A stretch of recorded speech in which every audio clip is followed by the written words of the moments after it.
Pada pertemuan kali ini, kita akan membahas tentang persiapan dan perawatan operasi. Dengan subpokok bahasan yang pertama yaitu perawatan perioperatif, tahap perawatan perioperatif, klasifikasi perawatan perioperatif, komplikasi postoperatif dan penata laksanaannya, kemudian yang terakhir adalah landasan teoritis asuhan keperawatan. Pokok yang pertama adalah perawatan perioperatif. Adakah yang sudah tahu apa yang disebut dengan perawatan perioperatif atau mungkin sudah pernah mendengar? Oke, baik, kita akan menjelaskan ya, apa sih yang disebut dengan perioperatif. Perioperatif yaitu didefinisikan sebagai istilah yang digunakan untuk menggambarkan keragaman fungsi keperawatan yang berkaitan dengan pengalaman pembedahan pasien. Jadi di sini kata perioperatif adalah gabungan dari 3 fase. Pengalaman pembedahan yaitu preoperatif atau sebelum dilakukan tindakan operasi, kemudian intraoperatif atau kegiatan pelaksanaan operasi, kemudian dan postoperatif yaitu setelah dilakukan operasi. Kemudian di sini juga ada etiologi. Yang pertama diagnostik, seperti dilakukannya biopsi atau laparotomi eksplorasi. Kemudian ada tahap kuratif, seperti ketika mengeksisi massa tumor atau mengangkat appendix yang inflamasi. Kemudian reparatif, seperti memperbaiki luka yang multiplex. Kemudian rekonstruktif atau kosmetik, seperti perbaikan wajah. Kemudian paliatif, seperti ketika harus menghilangkan rasa nyeri atau memperbaiki masalah. Contoh ketika sedang gastrotomi dipasang untuk mengkompensasi terhadap kemampuan menelan makanan. Jadi di sini adalah etiologi itu penyebab mengapa harus dilakukan operasi seperti itu.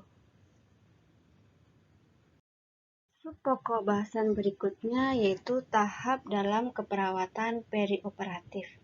Di sini ada 3 tahapan ya, yang seperti yang sudah disebutkan tadi pada definisinya, bahwa ada 3 fase. Yang pertama adalah fase preoperatif atau fase sebelum dilakukan operasi, kemudian fase selama dilakukan kegiatan operasi atau fase intraoperatif, dan fase postoperatif atau fase setelah dilaksanakan tindakan operasi.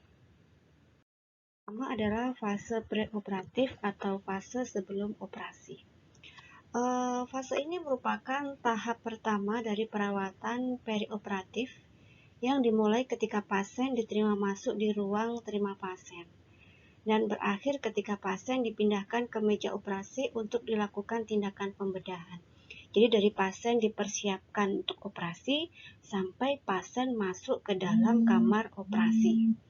Nah, kemudian fase ini terdiri dari lingkup aktivitas keperawatan ya.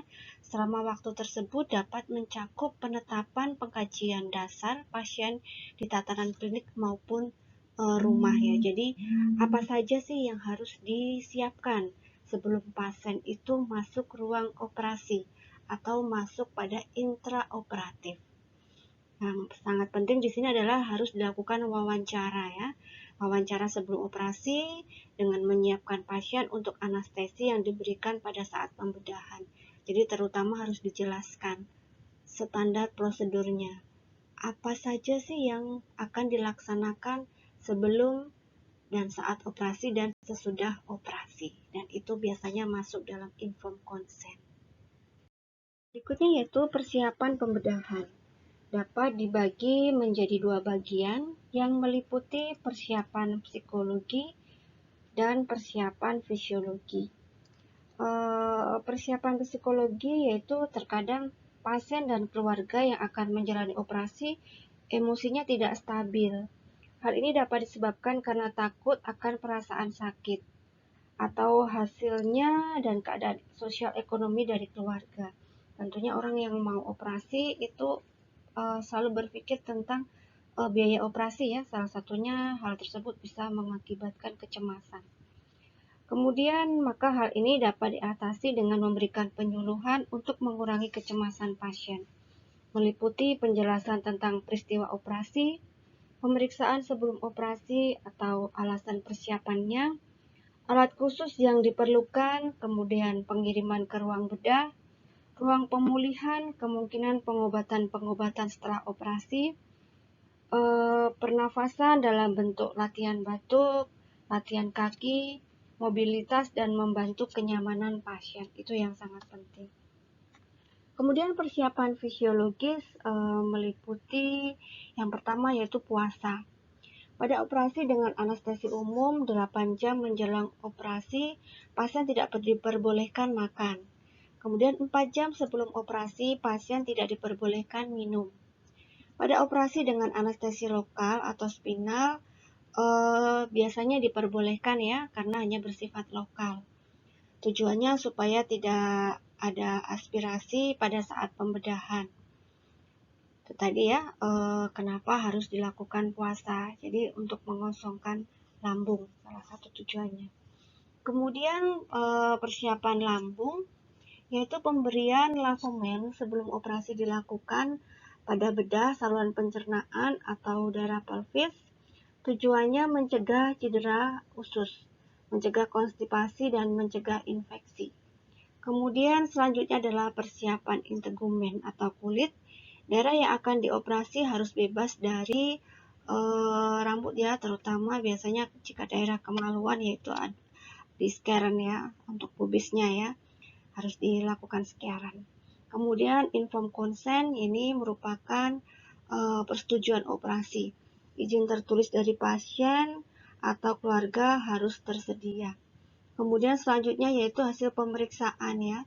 Itu sangat penting, harus ada sebelum dilakukan operasi, yaitu hasil laboratorium, foto rongsen, ECG, USG, dan lain sebagainya yang menunjang bahwa pasien tersebut memang sudah siap dilakukan kegiatan operasi.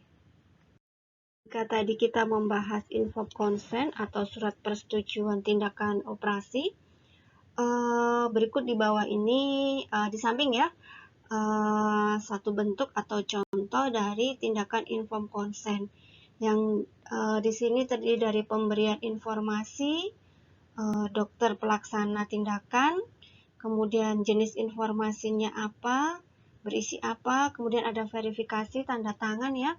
Jadi menjelaskan tentang diagnosis, dasarnya, tindakan kedokteran, indikasi, tata cara, tujuan, resiko, komplikasi, prognosis, kemudian alternatif dan resiko, dan lain sebagainya.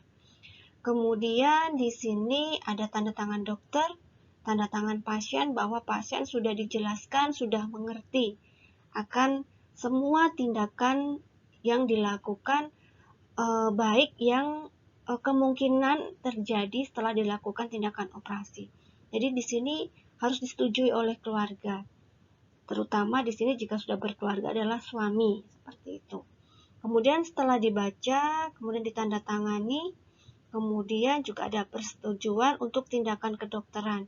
Jadi setelah diberikan informasi tentang prosedurnya, kemudian juga ada persetujuan bahwa sudah setuju dengan tindakan tersebut. Jadi di sini juga nama dokter, kemudian juga nama pasiennya atau keluarga pasien yang bertanggung jawab. Kemudian di sini harus ada saksi dari pasien, kemudian pasien itu sendiri. Nah, di sini adalah salah satu bentuk contoh informed consent tindakan kedokteran atau sebelum tindakan operasi atau tindakan apapun yang ada di rumah sakit. Kemudian fase berikutnya adalah fase intraoperatif. Fase ini dimulai ketika pasien masuk atau dipindahkan ke instalasi bedah dan berakhir saat pasien dipindahkan ke ruang pemulihan. Singkat katanya, pasien sudah berada di dalam ruang operasi. Ya.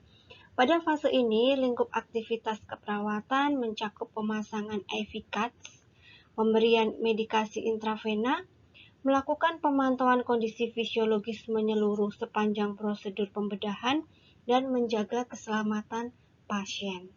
Tapi biasanya pasien dikirim ke ruang operasi itu sudah lengkap ya, sudah pemasangan infus, kateter, dan lain sebagainya. Kemudian contohnya di sini adalah memberikan dukungan psikologis selama induksi anestesi, bertindak sebagai perawat scrub, atau membantu mengatur posisi pasien di atas meja operasi dengan menggunakan prinsip-prinsip dasar kesimetrisan tubuh. Jadi begitu masuk ruang operasi, pasien dipersiapkan senyaman mungkin. Nyaman juga untuk pasien dan nyaman juga dalam tindakan prosedur pembedahan. Seperti itu. Selanjutnya adalah prinsip tindakan keperawatan selama pelaksanaan operasi, yaitu pengaturan posisi karena posisi yang diberikan perawat akan mempengaruhi rasa nyaman pasien dan keadaan psikologis pasien ya. Kita tahu ya, saat pasien masuk ke dalam kamar operasi itu pasti rasanya cemas ya, karena saya sendiri juga pernah mengalami dulu. Jadi bisa mengungkapkan seperti itu. Faktor yang penting untuk diperhatikan dalam pengaturan posisi pasien adalah letak bagian tubuh yang akan dioperasi. Kemudian umur dan ukuran tubuh pasien, tipe anestesi yang digunakan, sakit yang mungkin oleh pasien bila ada pergerakan. Kemudian selanjutnya prinsip-prinsip di dalam pengaturan posisi pasien. Yang pertama, atur posisi pasien dalam posisi yang nyaman dan sedapat mungkin jaga privasi pasien. Buka area yang akan dibedah dan kakinya ditutup dengan dup. Kemudian selanjutnya anggota tim asuhan pasien intraoperatif biasanya dibagi dalam dua bagian.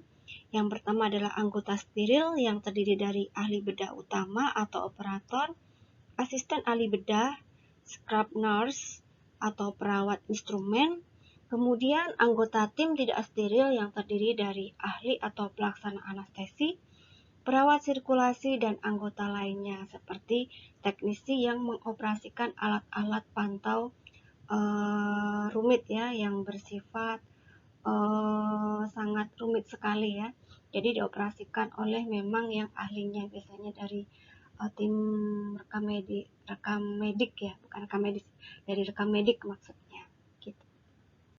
Dan yang selanjutnya fase post operatif. Di sini adalah fase setelah dilakukan operasi atau post operasi ya.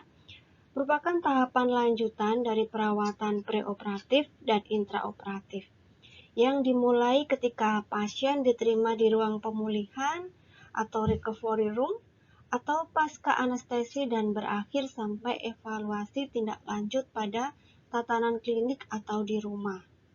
Pada fase ini, lingkup aktivasi keperawatan mencakup rentang aktivitas yang luas selama periode ini. Pada fase ini, fokus pengkajian meliputi efek agen anestesi dan memantau fungsi vital serta mencegah komplikasi.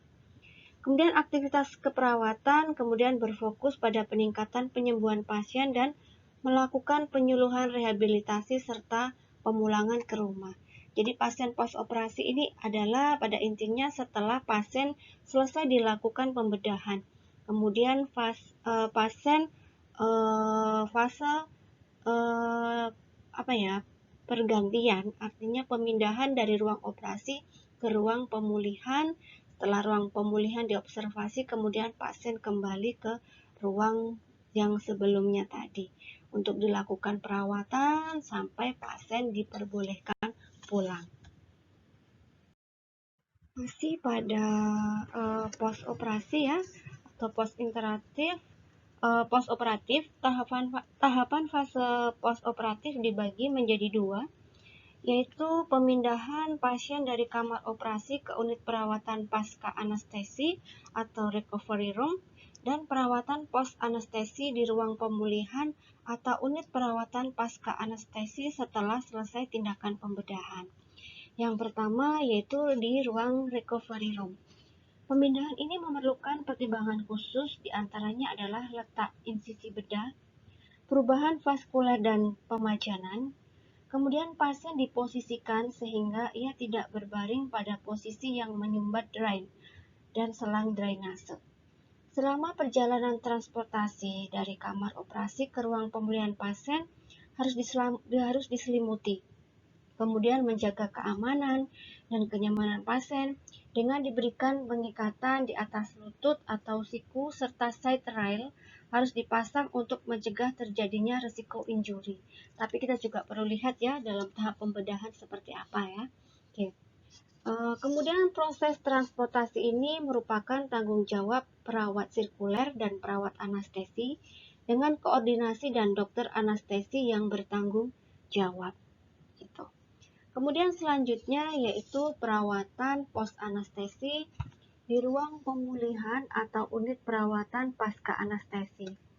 Setelah selesai tindakan pembedahan, pasien harus dirawat sementara di ruang pulih sadar atau yang disebut recovery room atau RR atau unit perawatan pasca anestesi atau disebut PACU ya, post anesthesia care unit, sampai kondisi pasien stabil, tidak mengalami komplikasi operasi, dan memenuhi syarat untuk dipindahkan ke ruang perawatan atau bangsal perawatan.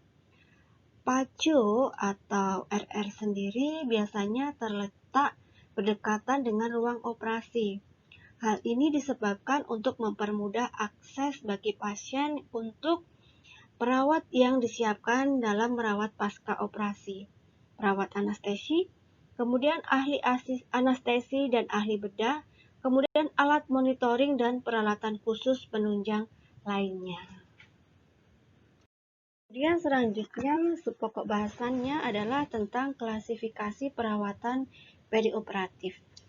Menurut faktor risiko, tindakan pembedahan perioperatif dibagi menjadi minor dan mayor. Minor merupakan yang menimbulkan trauma fisik yang minimal dengan risiko kerusakan yang minim. Contohnya insisi dan drainase kandung kemih dan sirkumisi. Kemudian jika faktor risikonya mayor, yaitu menimbulkan trauma fisik yang luas. Risiko kematiannya pun juga sangat serius atau sangat besar ya. Contohnya pembedahan total abdominal seperti SC, histrektomi, kemudian reseksi kolon dan lain sebagainya. Kemudian klasifikasi perawatan perioperatif menurut urgensinya, tindakan pembedahannya dibagi menjadi yang pertama adalah kedaruratan atau emergensi. Yang disebut kedaruratan atau emergensi adalah pasien membutuhkan perhatian segera. Gangguan mungkin mengancam jiwa. Indikasinya dilakukan pembedahan tanpa ditunda, biasanya disebut dengan SITO ya. Contohnya adalah perdarahan hebat, obstruksi kandung kemih atau usus, fraktur tulang tengkorak, luka tembak atau luka tusuk, luka bakar yang sangat ganas. Biasanya juga terjadi pada kasus-kasus kecelakaan ya yang memerlukan tindakan segera untuk dilakukan operasi. SC juga termasuk tindakan segera ya. Kemudian juga yang kedua adalah urgent. Yang dimaksud urgent di sini adalah pasien membutuhkan perhatian segera. Pembedahan dapat dilakukan dalam 24-30 jam. Contohnya infeksi kandung kemih akut, batu ginjal atau batu pada ureta. Kemudian tindakan yang diperlukan. Pasien harus menjalani pembedahan. Pembedahan dapat direncanakan dalam beberapa minggu atau beberapa bulan. Contohnya hiperplapsia prostat tanpa obstruksi kandung kemih. Kemudian selanjutnya adalah elektif. Ya, di sini pasien harus dioperasi ketika diperlukan. Indikasi pembedahan bila tidak dilakukan maka juga tidak membahayakan. Contohnya operasi hernia. Jadi intinya sesuatu yang memerlukan tindakan operasi tapi masih bisa ditunda. Kemudian pilihan di sini bentuk operasi berdasarkan keputusan tentang dilakukan pembedahan diserahkan sepenuhnya pada pasien.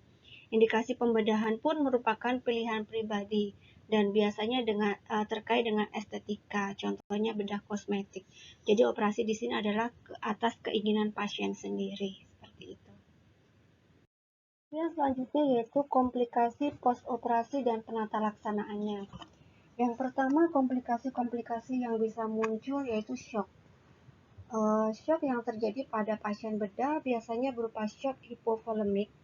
Tanda-tanda shock adalah pucat, kulit dingin, basah, pernafasan cepat, sianosis pada bibir, gusi dan lidah, kemudian nadi cepat, lemah dan bergetar.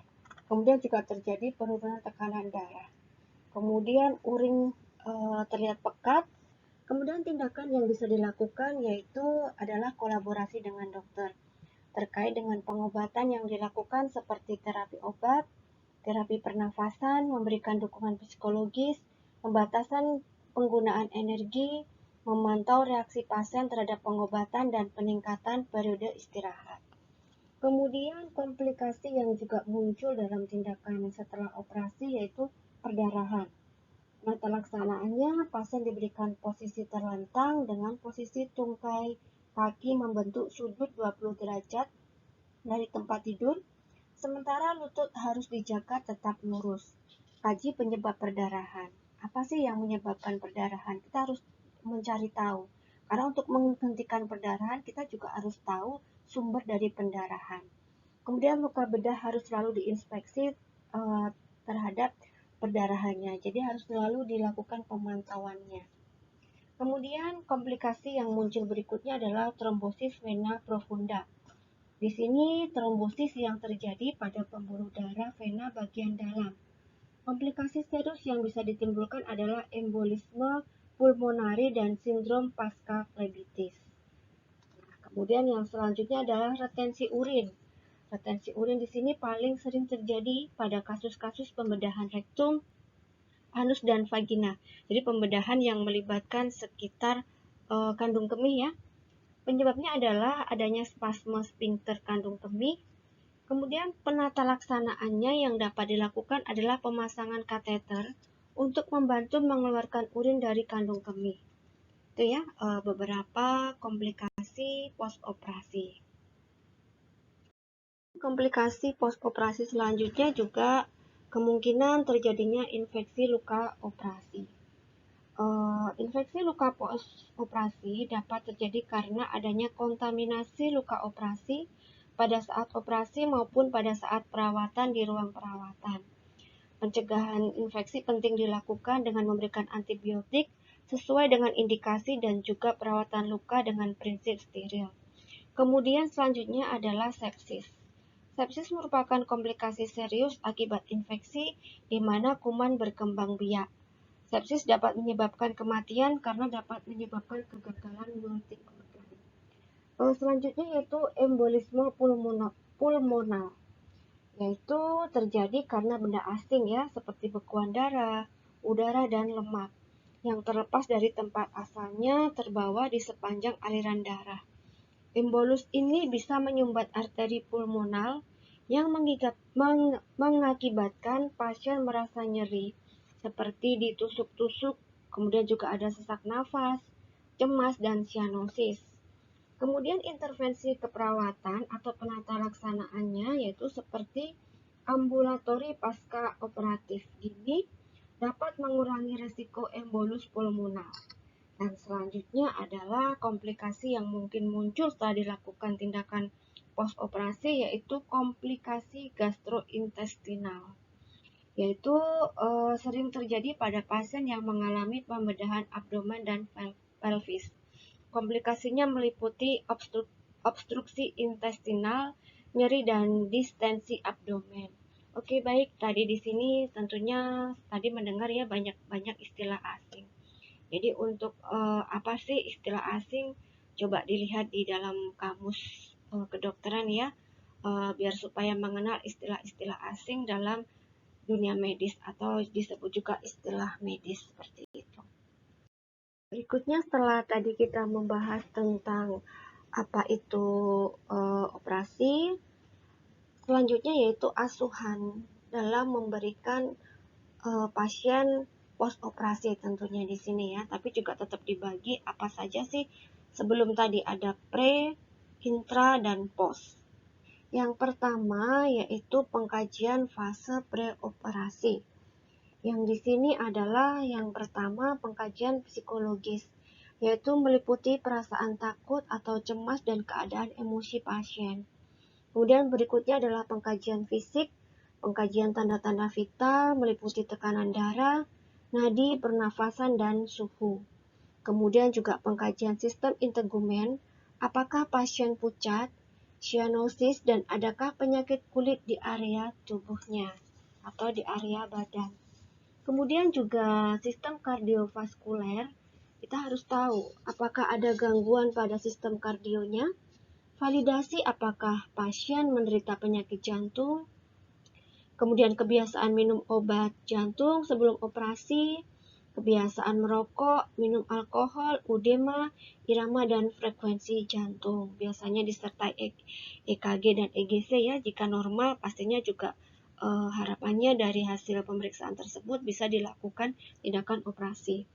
Kemudian selanjutnya juga sistem pernafasan, mengkaji apakah pasien bernafas secara teratur, batuk secara tiba-tiba di kamar operasi. Kemudian juga sistem gastrointestinal, apakah pasien mengalami diare. Kemudian sistem reproduksi, apakah pasien mengalami menstruasi jika wanita. Kemudian sistem syaraf, bagaimanakah kesadarannya, refleksnya ya. Kemudian validasi persiapan fisik pasien.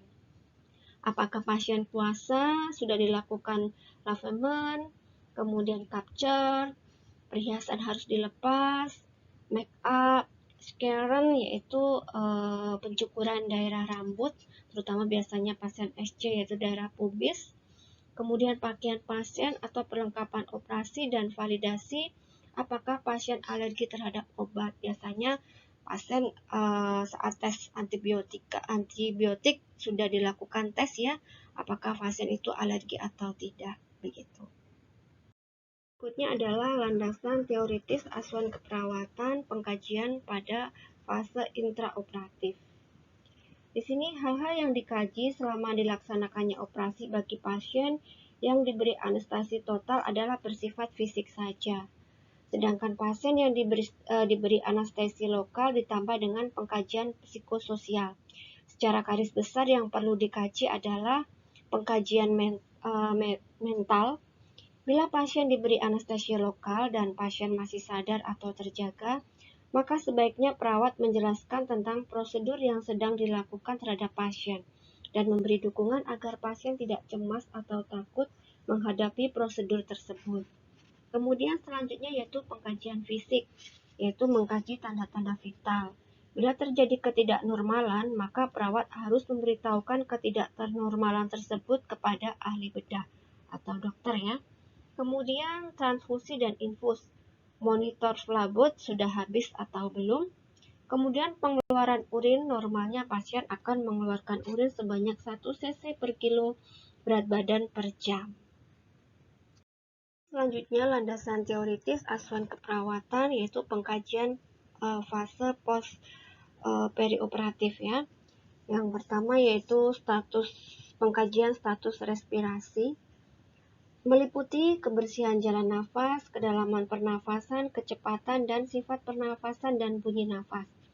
Kemudian status sirkulatori, meliputi nadi, tekanan darah, suhu dan warna kulit. Kemudian status neurologis, meliputi tingkat kesadaran. Kemudian balutan, meliputi keadaan drain dan terdapat pipa yang harus disambung dengan sistem drainase. Kemudian kenyamanan, meliputi terdapat nyeri, mual, dan muntah. Kemudian keselamatan meliputi diperlukan penghalang samping tempat tidur, kabel panggil yang mudah dijangkau atau alat pemantau dipasang dan dapat berfungsi. Kemudian perawatan meliputi cairan infus, kecepatan, jumlah cairan, kelancaran cairan, sistem drainase, kemudian berupa bentuk kelancaran pipa, hubungan dengan alat penampung, sifat dan jumlah drainasenya. Kemudian nyeri ya, yaitu meliputi waktu, tempat, frekuensi, kualitas, dan faktor yang memperberat atau memperingan nyeri. Jadi pengkajian fase post operasi di sini adalah terhadap hal-hal apa saja yang bisa menimbulkan nyeri dan ketidaknyamanan itu harus dikaji. Begitu juga tentang posisi tidur, tempat tidur, seperti yang disebutkan ini tadi ya, dan juga balutan luka operasinya. Kemudian perawatannya, nyerinya, seperti itu. Berikut ini adalah asuhan keperawatan. Setelah operasi pastinya akan timbul permasalahan-permasalahan ya. Yang pertama, preoperatif. Masalahnya adalah cemas sehubungan dengan krisis situasional operasi. Jadi pasien yang mau operasi tentunya pasti cemas. Kemudian intervensi yang harus kita lakukan yaitu penurunan kecemasan dengan memberikan edukasi. Kemudian masih dalam preoperatif, yaitu kurang pengetahuan berhubungan dengan keterbatasan informasi tentang penyakit dan proses operasi. Tujuan dan intervensinya yaitu pendidikan kesehatan tentang penyakit dan proses operasi atau SOP-nya. Kemudian pada post-operasi, masalahnya biasanya yang muncul yaitu gangguan pertukaran gas sehubungan dengan efek samping dari anestesi. Tujuan dan intervensinya yaitu pengelolaan jalan nafas, kemudian kerusakan integritas kulit berhubungan dengan luka operasi. Tujuan dan intervensinya yaitu penyembuhan luka dan rawat luka yang akan kita bahas pada pertemuan selanjutnya ya. Kemudian nyeri akut karena proses pembedahan, tujuan dan intervensinya yaitu manajemen nyeri. Salah satunya adalah mobilisasi. Itu tadi ya asuhan keperawatan. Jadi dalam mata kuliah ini dijelaskan tentang operasi, apa saja tahapan operasi, kemudian masalah-masalah yang muncul, kemudian penata laksanaannya, kemudian juga asuhan keperawatan yang diberikan, kemudian juga masalah-masalah yang muncul dan apa yang harus diberikan, kemudian juga pengobatannya ya, penata laksanaannya. Permasalahan-permasalahan yang muncul tadi seperti sudah dijelaskan, seperti shock, perdarahan, dan lain sebagainya. Saya rasa pada pertemuan tentang operasi ini sudah merupakan menjadi dasar ya untuk pertemuan selanjutnya, bahwa akan lebih pada penata laksanaan setelah post operasi, yaitu perawatan luka. Begitu. Oke, berikut tadi penjelasan